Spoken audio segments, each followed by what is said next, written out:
Hello and welcome back to the channel. 21 Jump Street was a great movie. Jonah Hill was spectacular, as always, and who knew Channing Tatum would excel in a comedy role? So, I'm watching it with some of my teenage nieces and nephews, and the movie gets to the funny scene that has the surprise cameo of Johnny Depp and Peter DeLuise as the undercover cops. My niece was so confused. She knew exactly who Johnny Depp was, obviously, but couldn't figure out why he just suddenly showed up in the movie. Was he a friend of the director or something, she was asking? I was stunned. I also felt really, really old. Entire generations of American children have no idea that there was an awesome show in the 80s called 21 Jump Street. They have no idea the movie was based on a show that actually existed.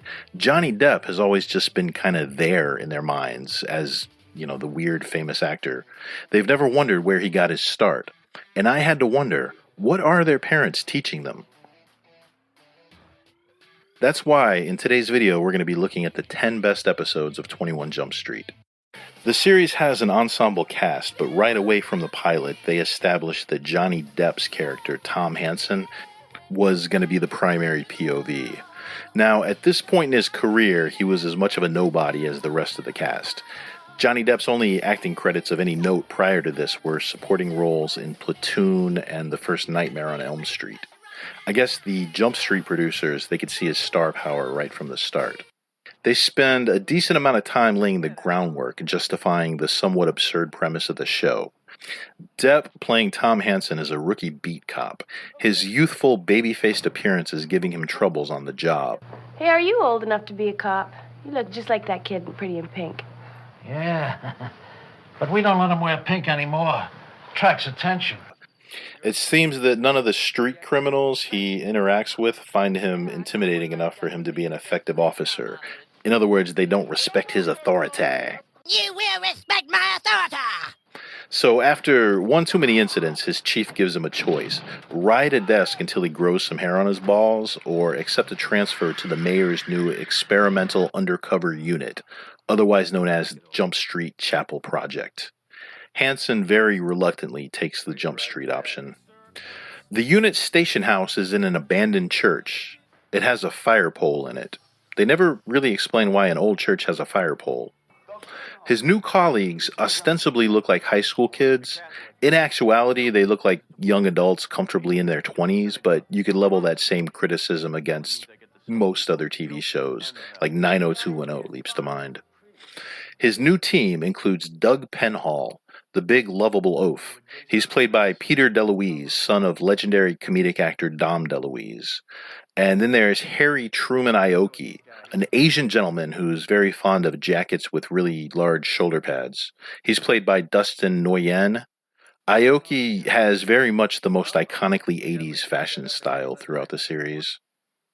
Judy Hoffs, at the time she was played by Holly Robinson. Later in her acting career, she married and added Pete to her name, so Holly Robinson Pete.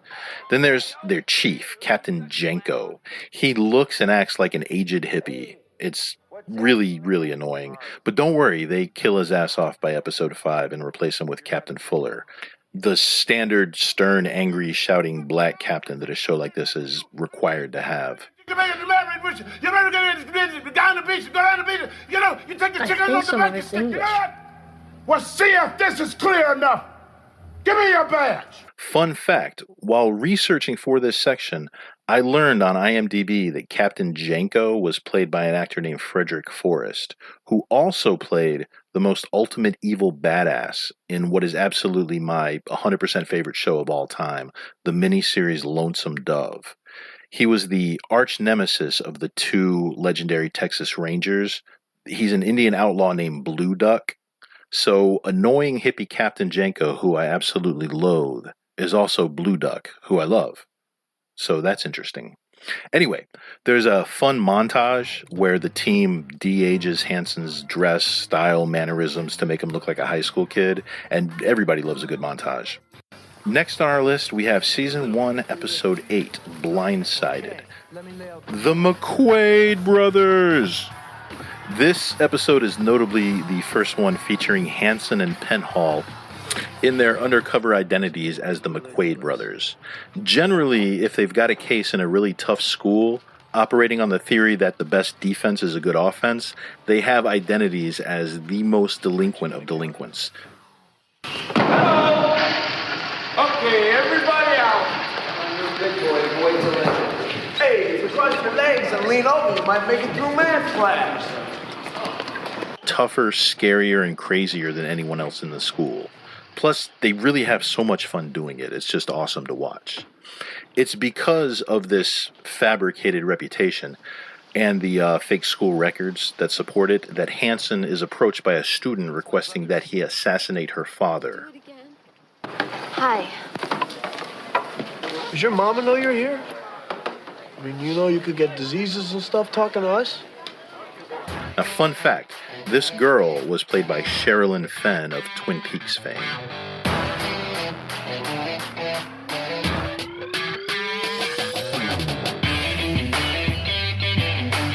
After that, plot-related hijinks ensue. The McQuaid brothers beat up a lot of people and act really awesome. They are, without a doubt, one of my absolute favorite parts of the entire 21 Jump Street series. They pop up a few more times throughout the 5 seasons. Another fun fact, the principal, who you see here, is played by Don S. Davis, who is best known as General Hammond on Stargate SG-1. Peter DeLuise, who plays Penhall, went on after Jump Street to become a major director and producer of Stargate SG-1 and its many various spin-offs. So they met on Jump Street. They had no idea that they'd go on to work together so closely in the future on another awesome show. I just love finding out little tidbits like that. How would you like 3? Oh, it's not what I had in mind. Well, that's what you got. Before we move on to the next item on our list, I'd like to take a moment to ask that you remember to like the video and subscribe to the channel. It really helps us out. And now, back to the list, we have Christmas in Saigon, Season 2, Episode 11. Kid, this ain't your night. We're going for the price on Wilson. You remember that? This ain't your night. My night. I could have taken Wilson apart. You don't understand.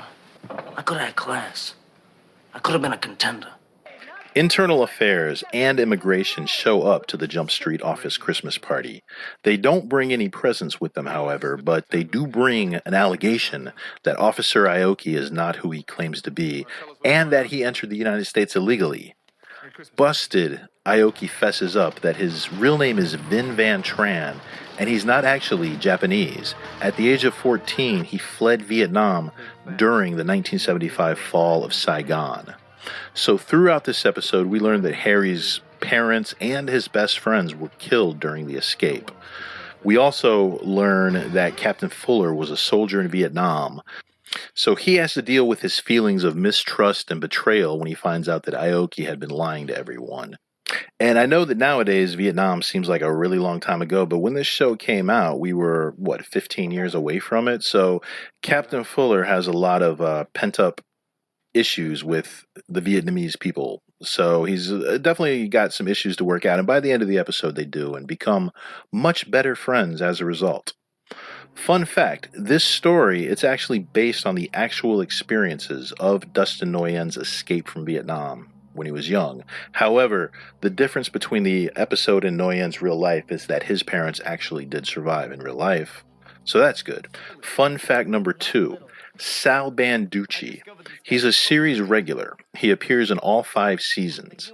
He's the Jump Street Chapel's maintenance man, so not a cop, just maintenance man.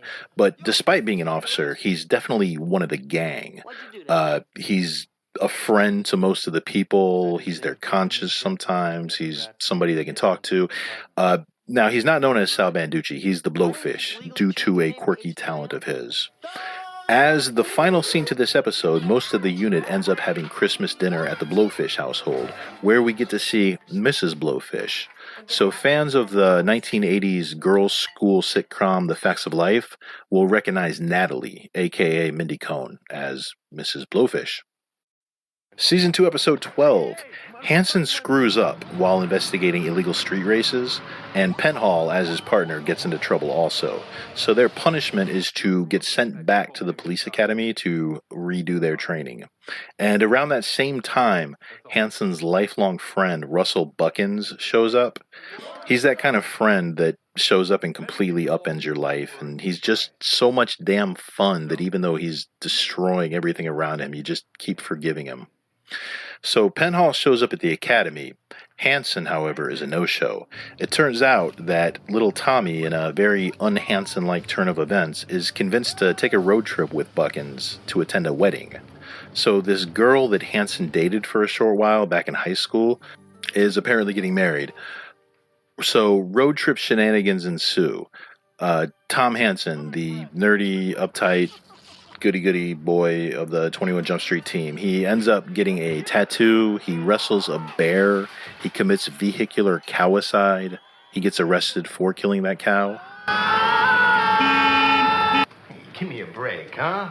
I mean, vehicular cowicide? I mean, is that really on the books? Now, fun fact, the episode's title is a reference to the book, Fear and Loathing in Las Vegas.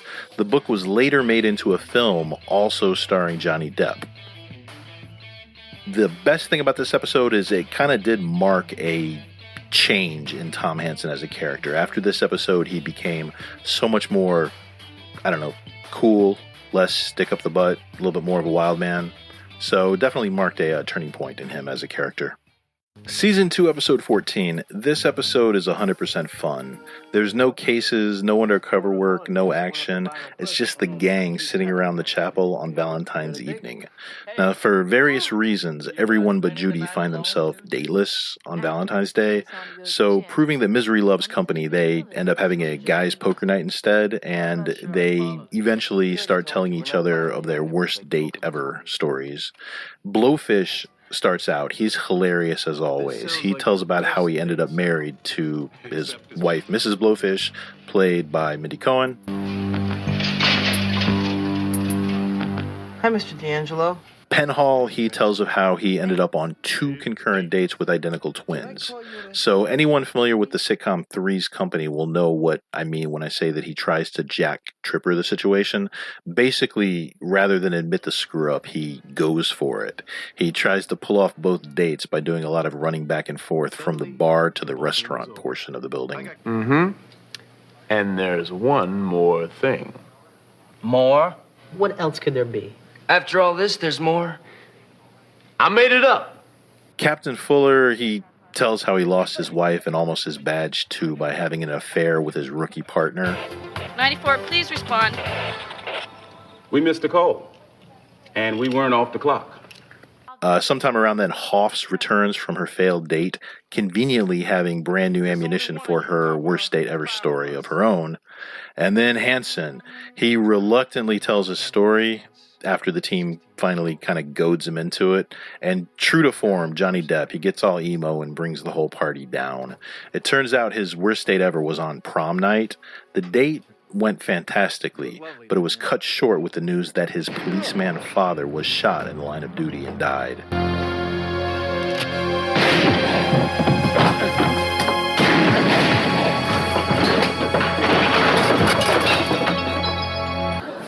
Attacked by his own tiger and suffered devastating injuries. Mwah, mwah. Way to ruin the party, Depp. Final note, General Hammond, Stargate SG-1, he plays the cafe owner of the cafe where Hansen's father was shot. So principal and cafe owner, apparently. Guess what, gang? It's time for another episode with the McQuaid brothers. What, are you going to be a gym coach when you get older, Walt? Hello! Hansen, Penhall, and Hoffs, they go undercover to an upper-class school to solve a case involving multiple incidents of shoplifting and a stolen Porsche. In the briefing, Hoffs makes a mistake of mentioning that it's kind of a tough school, so this prompts this. The McQuaid brothers!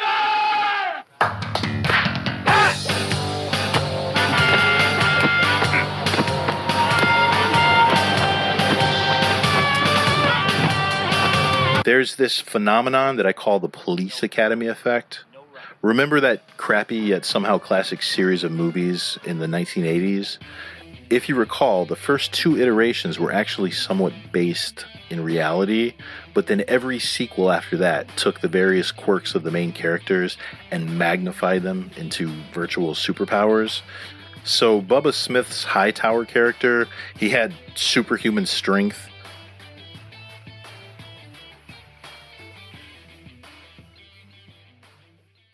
Hooks had the magical, angry, shouting powers. Zip your lips out your butts to the sea, listen hard! Larvell Jones, he could make bad dubbing mouth noises simulating a kung fu movie, so then of course they just turned him into a martial arts master in later sequels. So yeah, taking a thing that worked in a movie and then doubling down on it so hard that you end up devolving into complete absurdity in an effort to capitalize on the elements that worked so well in the first successful movie. That's the Police Academy effect. For other examples of this, see Anchorman 2 or any Fast and Furious movie after Tokyo Drift. Anyway, the reason I mention this is because 21 Jump Street notably did not make this mistake. After their appearance in Season 1, the McQuaid brothers, you know the fans loved it. You know the writers were aware of that fact, yet they restrained themselves from completely douching it up. They avoided the Police Academy effect. They waited until the 17th episode of the second season to bring him back. So kudos to the writers for not ruining the McQuaid brothers. In this episode, the McQuaids, they're bigger, they're badder, they're more outrageous. Bigger bullies is easily one of the best episodes of the entire series. Fun facts. So, cameos. Peter Berg is a decent actor and famously successful director. From early comedy cult classic Real Genius starring Val Kilmer, we have Gabriel Jarrett.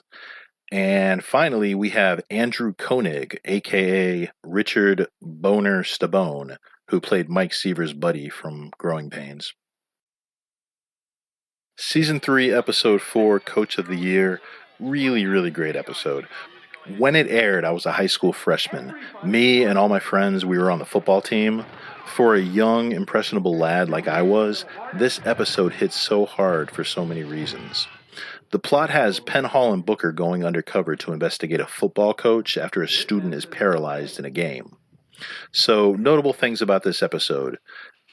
Yeah, 2 grown-ass adult men playing a full contact sport against a bunch of teenage children. Ostensibly, Captain Fuller put the 2 officers in opposing positions to mitigate this as an issue, the chance of, legal lawsuits and such, but there's really no way you could control that. And then the big championship game that Penn Hall and Booker helped the team win, how could that victory possibly be allowed to stand when it came out that Augustana High basically had 2 adult ringers playing? Couldn't Fuller have sent someone in as like a sports medicine trainer or an assistant coach? I mean, the episode wouldn't have been nearly as cool if that was the case, though, but there'd be so much less chance for gross negligence. But to watch any part of 21 Jump Street, you really have to be willing to swallow a little bit of absurdity every now and again. So either sit back and enjoy it or watch something else. Another notable thing about this episode, the writers brought Richard Grieco in at the start of this season, Season 3, to shake things up, and he really did. Grieco's relatively unsuccessful acting career has become kind of a punchline nowadays, if you even know who he is. But he was so on point as Dennis Booker. You don't know if he's likable, if he's the villain, if he's a complete asshole, or just so confident in himself that he can't help but come across as an arrogant loner. He's back? It is. The king of 21 Jump Street. Richard Grieco. His very first episode, he's revealed to be an internal affairs officer sent undercover into the Jump Street program to see if they're entrapping high school students. After bucking the system, though, he finds refuge at Jump Street when he's kicked out of internal affairs. During his entire tenure on the show, Booker never really allows himself to fully become one of the gang. He's very much an outsider. Season 3, Episode 9, Swallowed Alive. Hansen and Penhall go undercover into a juvenile lockup in order to discover how heroin is entering the facility. They find many factions of inmates, sketchy guards. Basically, it's a big pot about to boil over. The lid is barely kept on by the unofficially guard-supported system in place called the Hammer. Who's that? The Hammer. He runs his own. This is the boss inmate. He assigns the jobs, he adjudicates disputes, he gets special privileges. Basically, he runs everything for the guards. So, you don't know who the boss is? Just look around. He's the one carrying the hammer. That's right, a hammer. He's carrying a deadly weapon openly in a detention facility. So, the two officers arrive to find Booker and Aoki already undercover, deeply embedded in the current Hammer's gang, calling themselves the Samurai Boys. As the Jump Street gang starts shaking things up in their investigatory efforts, it kind of all starts falling apart for the good guys. Penhall suddenly starts going nuts with claustrophobia, and he actually has to be transferred out. The Samurai Boys, they get transferred elsewhere by the warden when he sees them upsetting the social order of the system, and this ends up leaving Hansen all alone. So Hansen, defending himself from a jail yard assassination attempt from the guy, the one carrying the deadly weapon openly around the detention facility, he actually wins that fight and discovers himself to be the new Hammer. That's right. Political regime change occurs by strength and combat prowess rather than by any type of democratic or administrative process. You beat the Hammer, you get to be the Hammer. So Hansen, of course, starts going all emo Johnny Depp as the darkness of the prison industrial complex starts weighing on his soul. He starts asking what happens to all the kids he arrests on the job. If they get sent to a shithole like this, then is he really doing more damage than good as an undercover narc? So this leads him to commit an extreme prison faux pas. He throws away the hammer.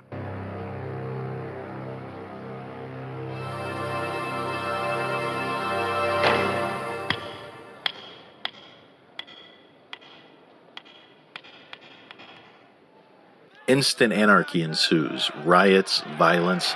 The old Hammer gets shivved to death. Depp, he gets his emo ass laid out and barely survives. All because he got kind of pissy and threw away the hammer. Now, this episode is so good because it asks a lot of really important questions. No answers are really found because the issues are, really complex, but it's really important that those questions are asked. This episode is actually a two-part series called Loc'd Out or Loc'd Out 1 and 2. It aired in 1989. Colors, the LA gang movie starring Sean Penn and Robert Duvall, it hit theaters the year before. And you can tell the writers of this episode saw the movie, enjoyed it, and this was their take on the subject. So it starts with Hoffs and Aoki embedded into one of the gangs to solve a series of drive-by shootings.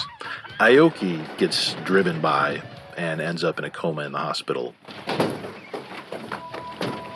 Hansen, previously reluctant to get involved, actually gets fired up at the near death of his friend Aoki. There's a really funny scene where he's taught to be a Hispanic gangster. Turns out a dirty cop has been supplying weapons to all the wayward youths on the streets. In part 1, when Hansen B&Es the guy's house, he actually ends up getting caught by the bad cop. Then he has to run for his life. And oops, the dirty cop is found shot dead in his yard shortly thereafter. I'm a cop, man!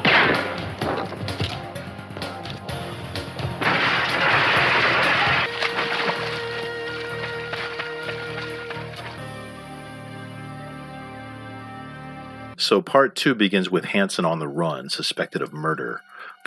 Booker, still playing the edgy foil to Hansen, is put undercover with the dirty cop's partner. He seems perfectly willing and eager to actually bust Hansen for murder. Eventually, Tommy gets caught. Hansen!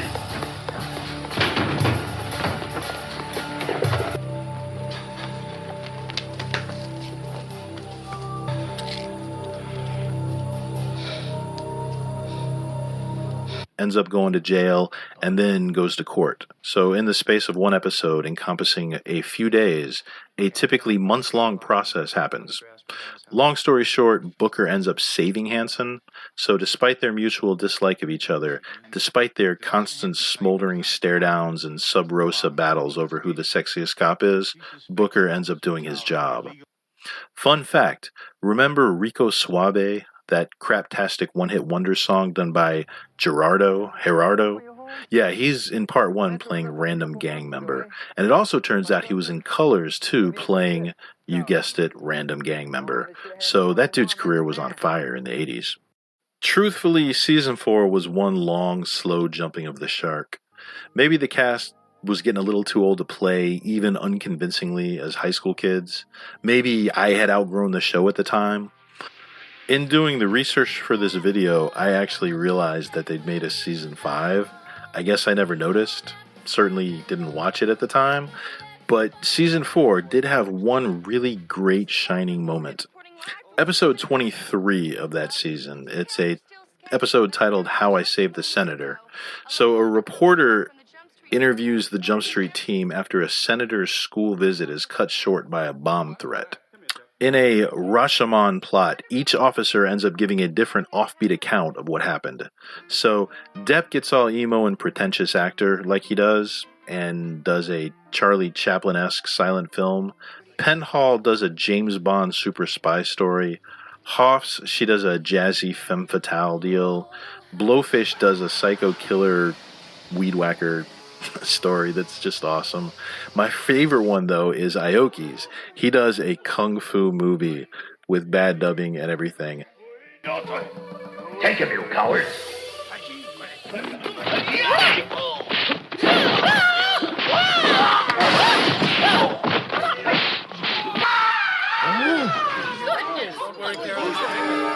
Dustin Nguyen is actually a pretty accomplished martial artist. Throughout the series, his Fists of Fury get a small amount of airtime, but they never really let him let loose until this episode.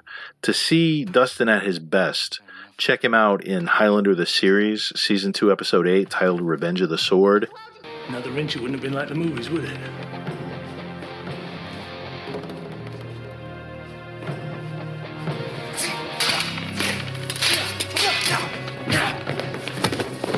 And also, much more recently, his work in the Cinemax series Warrior. To cap it all off, we see what really happened, which turns out was nothing much, barely more than a false alarm, and how Captain Fuller easily solved the problem. Then he walks outside of the building and is suddenly dressed like a cowboy. He climbs up on a horse and he rides off into the sunset. So, to summarize, 21 Jump Street, it was a great show for its time. If you want to indulge in some sweet nostalgia, if you want a real take on 1980s culture, if you want to see Johnny Depp before he got so damn weird, take a trip to Jump Street. Except for Season 5. Nobody needs to see that. And that does it for today's video, guys. Thanks for going on this journey with us.